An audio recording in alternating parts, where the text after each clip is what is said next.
자, 계속해서 이번 시간에 에베소 교회 두 번째 시간으로 함께 공부를 해 보도록 하겠습니다. 지난 시간에 그 에베소 교회의 역사적이고 신학적인 배경을 우리가 살펴봤는데요. 이번에는 이제 에베소 교회의 본문을 함께 구체적으로 공부를 해 보도록 하겠습니다.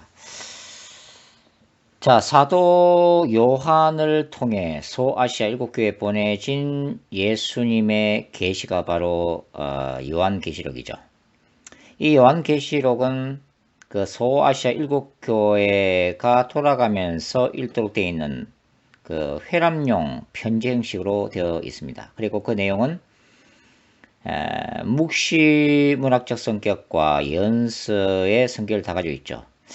묵시문학의 성격을 가지고 있다고 하는 것은 요한계시록이 풍성한 상징적인 의미, 또 신학적인 의미, 그리고 영적인 의미를 담고 있다고 하는 얘기고, 그 다음에 연서라고 하는 것은 그 말씀이 문자 그대로 성취되어질 거라고 하는 그런 문자적인 성취성의 성격을 가지고 있다고 하는 거죠. 그러나 이 소아시아 일곱 교회에게 보내진 이 요한계시록, 그 일곱이라는 교회, 일곱 개의 교회가 등장하지만 당시 소아시아에 일곱 개 교회만 있었다고 하는 것은 아닙니다. 사도 요한은 그 당시에 많은 교회들 중에서 특별히 그 로마 제국이 닦아놓은 교통망, 도로를 따라서 일곱 교회만을 선정해서 기록하고 있죠. 완전수 7이라고 하는 숫자에 맞추고 있다고 하는 것입니다. 이것은 요한계시록의 묵시적 성격을 말해주고 있죠. 이 에베소 교회로부터 라오디게아 교회까지 그 예수님이 편지를 메시지를 보내주시고 계시는데 이 세대주의 종말론에서 주장하는 것은 그 에베소 교회가 1세기 교회였고 그 다음에 각 교회들이 1세기 교회 이후의 각 시대를 대표하는 교회들이고, 그리고 마지막 라오디게아 교회가 마지막 시대의 교회를 말해주는 것이다 라고 주장하고 있는데, 이것은 잘못된 것입니다. 즉 요한이 1세기에 일곱 교회에게 편지를 보내서 썼을 때 그 일곱 교회는 각 시대에 따른 대표적 교회를 보여주기 위한 것이 아니라 그 일곱 교회에 동시에 보내진 편지였다고 하는 거죠. 그러니까 1세기에 함께 존재했던 다양한 성격의 교회들의 특성을 말해주는 것이 바로 소아시아 일곱 교회입니다. 이것은 1세기에 존재했을 뿐만 아니라 어느 시대에도 존재할 수 있는 다양한 교회들을 말해주고 있죠. 다만 우리는 그 일곱 교회 교회들의 특징을 통해서 이 교회들의 대표적인 성격들, 특성들을 이해할 수 있다고 하는 것입니다. 사도 요한의 이 편지가 돌아가면서 읽는 회람용 서신이라는 점에서 각 교회는 자신이 처해 있는 거룩한 전쟁 상황을 이해했을 뿐만 아니라 이제 다른 교회가 당면하고 있는 거룩한 전쟁의 양상도 이해하게 되었다고 하는 것이죠. 즉 예수님이 자기 교회에게 말씀하시는 그 책망의 메시지, 때로는 칭찬의 메시지도 이해했을 뿐만 아니라 다른 교회들에게 주님은 어떤 말씀을 하고 계시는가 하는 상황을 동시에 이해하게 되면서 전체 그림을 그릴 수가 있었다고 하는 거죠. 이런 점에서 각 교회는 개교회의 독특한 삶의 자리, 그리고 그들이 반드시 이겨야만 했던 어떤 거룩한 전쟁 상황뿐만 아니라 하나님의 나라, 일곱 교회가 동시에 그리고 있는 그 하나님의 나라라고 하는 전체 공동체의 성격, 그리고 이 공동체가 처해 있는 거룩한 전쟁의 종말론적인 양상도 이해할 수 있었다고 하는 것입니다. 그 에베소 교회에 보내진 편지 2장 1절에서 주님은 이렇게 말씀하고 있죠. 에베소 교회의 편지 사자에게 편지하라. 에베소 교회의 사자에게 편지하라. 각 교회에 보내는 메시지 서두에 바로 이 구절이 등장이 되어지고 있죠. 바로 이 사자라고 하는 이 편지를 받는 수신자들인 각 교회의 이 엥겔로스에 관한 해석부터 한번 생각을 해보겠습니다.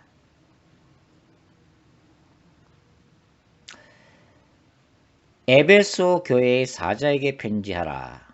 직역하면은 에베소에 있는 교회의 천사, 엥겔로스, 천사에게 편지하라 라는 뜻이죠.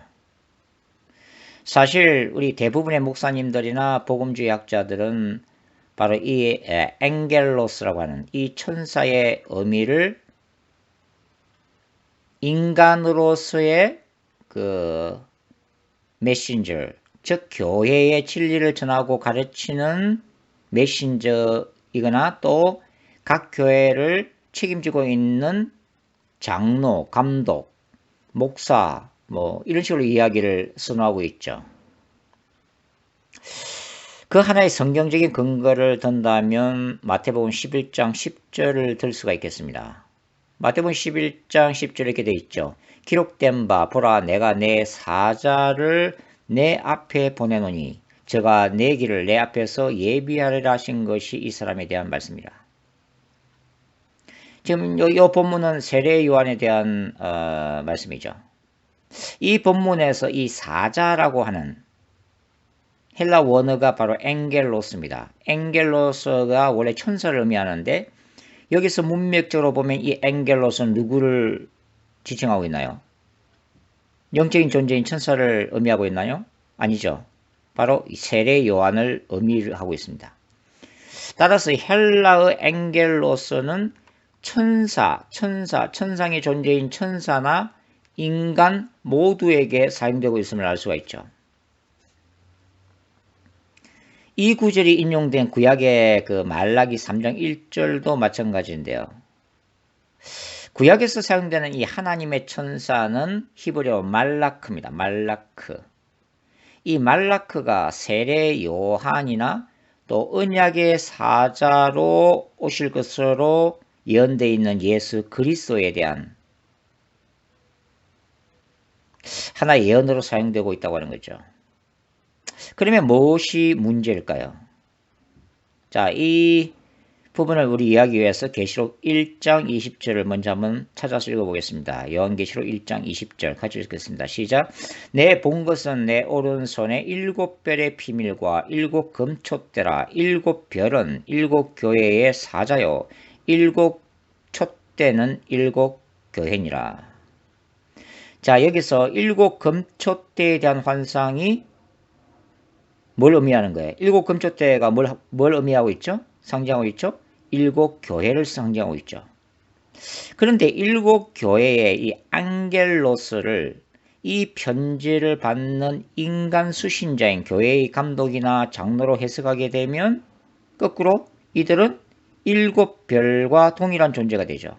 왜냐하면 7별이 누구라고 그랬어요? 7 교회의 사자라고 그랬잖아요.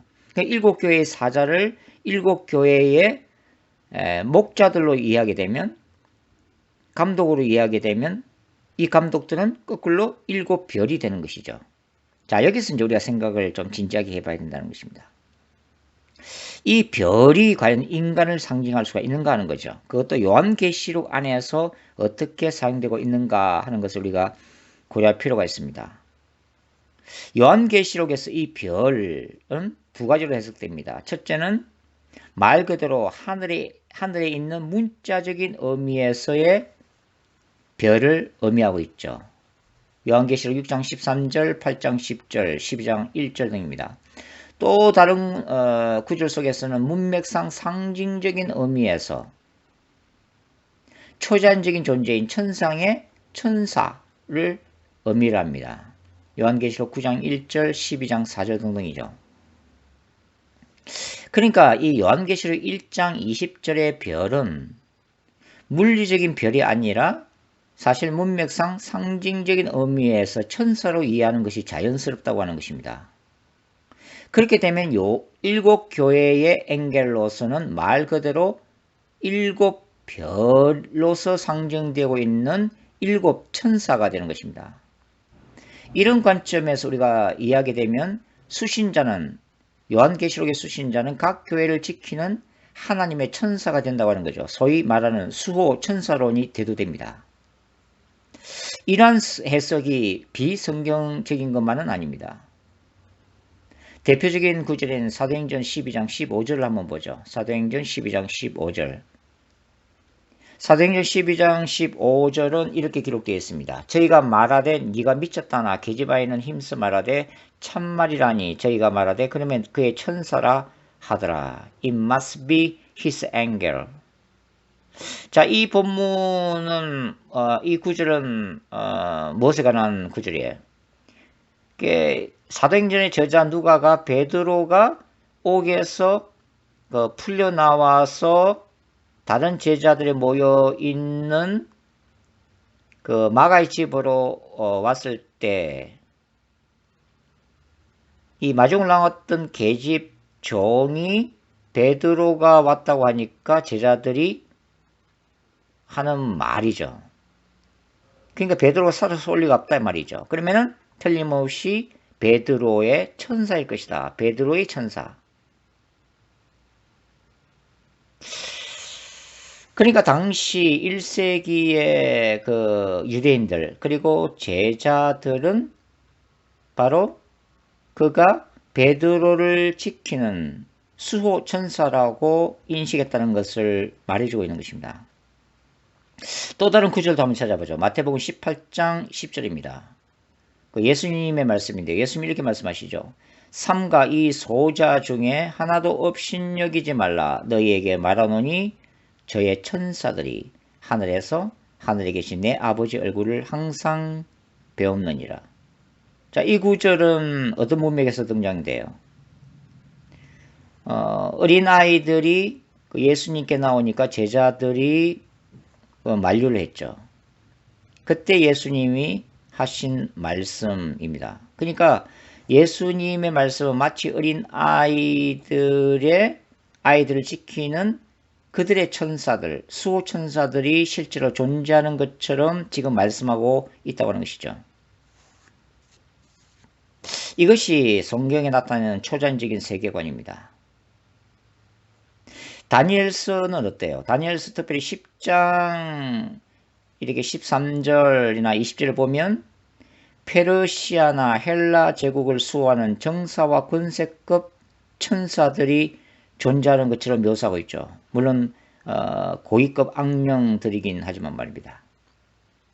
그리고 이스라엘 국가를 위해서 싸우는 미카엘 천사장도 묘사를 하고 있습니다. 다니엘서 12장 1절이죠. 고대 세계에서 그 국가의 수호신은 그 국가 또는 왕과 동일시 되었습니다. 바벨론의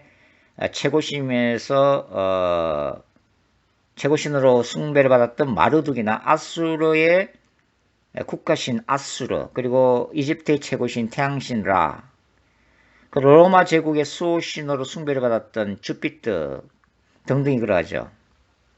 그리고 각 제국의 왕은 바로 그 국가의 수호신의 아들로 자처를 했습니다. 신의 아들로 자처했죠. 그리고 고대 세계에서의 국가끼리의 전쟁은 꼭 그 나라의 수호신으로 숭배받았던 신들의 전쟁이기도 했습니다. 이사야 14장 12절에 아침의 계명성인 사탄은 뭐와 동일시돼요? 바로 바벨론 인간인 바벨론 왕과 동일시되고 있죠. 그리고 에스겔 28장도 어때요? 이 타락한 천사 사탄은 바로 두로 왕과 동일시되고 있습니다. 또 구약에서 하나님 보내신 여호와의 사자, 야훼의 사자는 하나님 자신과 동일시되고 있죠. 그렇다면 이 요한계시록의 수신자가 만일 말 그대로 천상적인 존재인 엔겔로서 천사, 엔젤이라면 우리가 이제 의문할 수 있는 것이 뭐냐면, 그렇다면 어떻게 영적인 존재인 천사가 요한계시록 이 소아시아에 보내는 각 편지의 수신자가 될 수 있는가 하는 것입니다. 요한계시록의 성격 중 하나가 뭐라고 그랬어요? 묵시적이고 상징적인 속성을 가지고 있다고 그랬습니다. 그렇다면 천사에게 편지를 보냈다는 것은 곧 그가 보호하고 있는, 책임지고 있는 그 교회 공동체 전체에게 편지를 보내는 것을 상징하고 있다고 하는 거죠. 왜냐하면 인간인 감독과 장로가 한 교회의 대표자가 될 수 있는 것과 마찬가지로 수호천사 또한 그 공동체와 동일시 될 수 있기 때문입니다. 소아시아 7교회에 대한 메시지는 천사에게 직접 보내주는 것이 아니라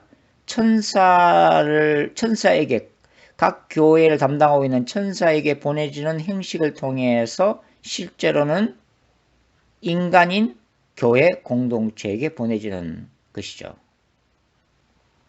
각 편지의 내용은 해당 천사와 관련된 것이 아닙니다. 각 교회에 보내는 예수님의 메시지는 그 각 교회의 신자들의 신앙생활과 직접적으로 관련된 문제죠. 우리가 다만 주목할 것은 뭐냐면 요한계시록에서 다루고 있는 이 천사라고 하는 영적 존재의 비중입니다. 요한계시록에서는 천사들의 존재가 굉장히 비중 있게 다루어지죠. 하나님의 종말론적인 심판인 일곱인, 일곱나팔, 일곱대접 재앙은 누구를 통해서 집행돼요? 인간들이 아니라 천사들을 통해서 집행되고 있습니다. 초대 교회의 세계관이 초자연적인 세계관, Supernatural World View임을 보여주고 있는 것이죠.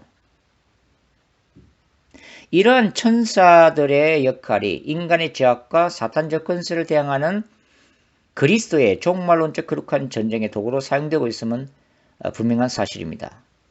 물론 그럼에도 불구하고 하나님은 천사 중심이 아니라 신자 중심, 인간 중심이죠. 천사들은 부차적인 존재들이기 때문에 그렇습니다. 자, 이 요한계시록의 수신자를 그 교회의 감독이나 장로로 보는 해석도 저는 괜찮다고 봅니다. 여전히 받아들일 수 있는 해석이죠. 그러나 엄격하게 엄밀하게 우리가 더 연구해 보면 요한계시록의 전체 문맥에서 보면 각 교회의 천사로 해석하는 것이 더 성경적일 수 있음을 말씀을 드리고 싶습니다. 자, 어느 쪽을 선택하는 것은 바로 여러분에게 달려 있습니다. 그렇게 큰 문제는 아니죠. 자, 그 다음에 우리가 이제 에베소 교회에 보내는 예수님의 메시지에서 계속해서 본문을 한번 공부를 해보도록 하겠습니다. 자, 1절 읽어보죠. 에베소 교회 사자에게 편지하라. 오른손에 있는 7배를 붙잡고 7 금촛대 사이를 거니시는 이가 이러시되. 자, 에베소 교회에 보내는 편지 서두에서, 사실은 이제 각 소아시아 7교회에 보내지는 편지 서두에서 늘 예수님은 자기 자신을 소개를 먼저 하시죠. 그러면 에베소 교회에서는 예수님은 자신을 어떻게 소개하고 있나요? 오른손에 있는 7배를 붙잡고 7 금촛대 사이를 거니시는 이 분으로 자신을 소개를 하고 있습니다. 이러한 예수님의 이미지는 계시록 1장 12절부터 16절에 나타난 예수 그리스도의 모습 중에서 특별히 12절과 13절의 모습과 또 유사하죠. 12절과 13절 말씀을 찾아서 한번 읽어보죠. 요한계시록 1장 12절과 13절 말씀입니다. 몸을 돌이켜 나더러 말한 음성을 알아보려고 하여 돌이킬 때에 일곱 금촛대를 봤는데 촛대 사이에 인자 같은 이가 발에 끌리는 옷을 입고 가슴에 금띠를 띠고, 또 20절도 한번 읽어보죠. 1장 20절. 내 본 것은 내 오른손에 일곱 별의 비밀과 일곱 금촛대라. 일곱 별은 일곱 교회의 사자요. 일곱 촛대는 일곱 교회니라.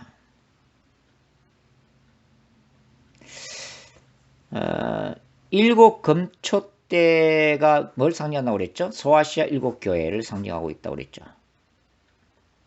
그 소아시아 일곱 교회를 오른손에 붙잡고 발에 끌리는 옷을 입고 가슴에 금띠를 띤 인자 같은 인, 바로 예수 그리스도의 모습을 묘사하고 있습니다. 먼저 이 일곱이라는 숫자는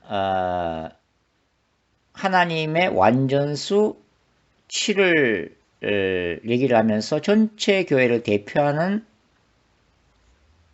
대표하기에 충분한 숫자입니다.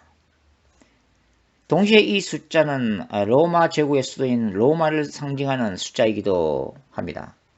로마 건국 신화에 따르면 전쟁의 신 마르스의 쌍둥이 아들들인 두 인물 로물루스와 레무스가 로마를 건국하게 되었죠.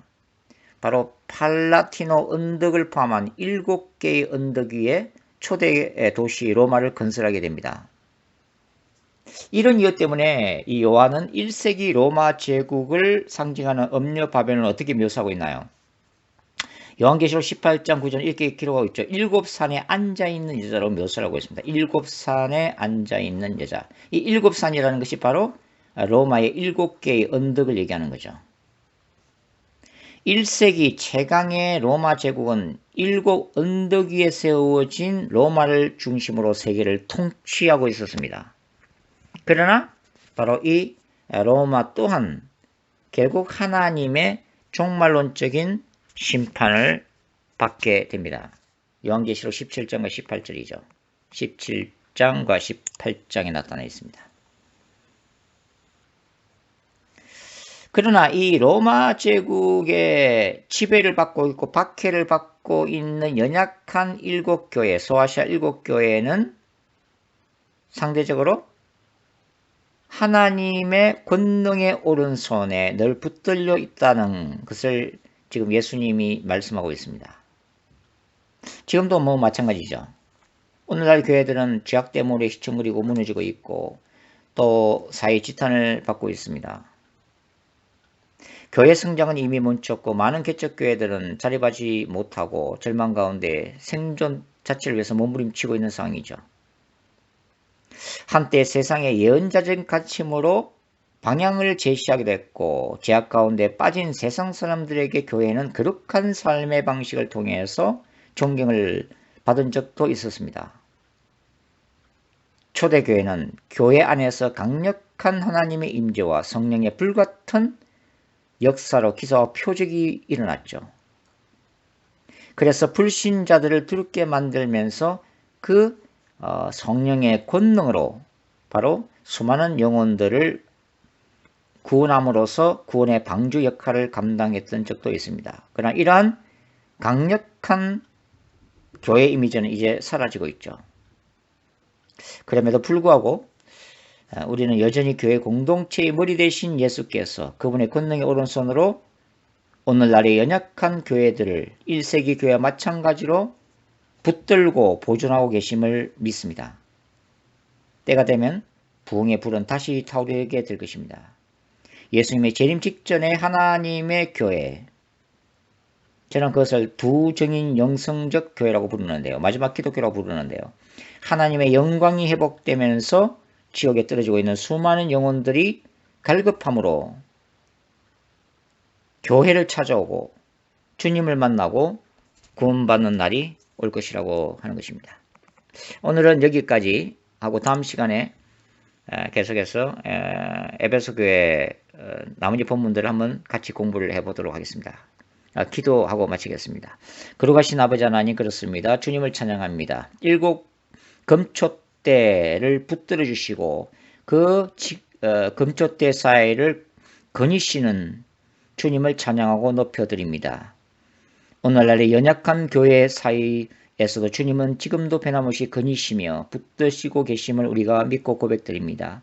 하나님, 교회들을 일으켜 세워주시고 교회들을 회복시켜 주시고 다시 한번 부흥의 불로 타는 그 날을 속히 허락하여 주시어서 주하는 수많은 영혼들을 주님의 교회를 통해서 구원할 수 있도록 역사해 주옵소서. 그리고 신 예수님의 이름으로 감사하며 기도드립니다. 아멘.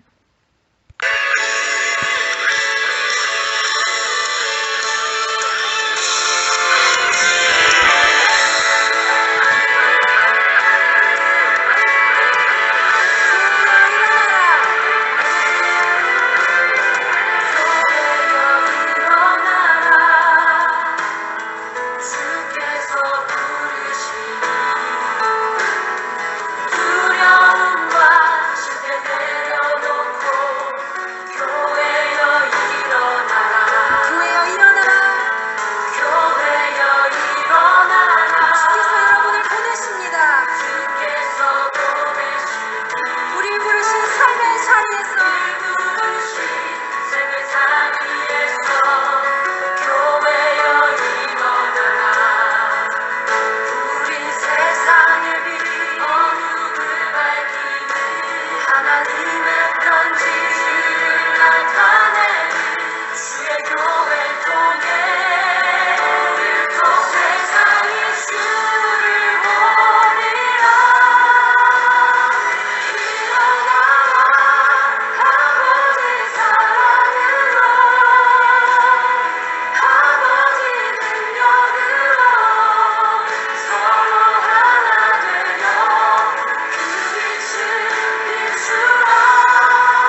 부르신 기도 함께 선포하시겠습니다.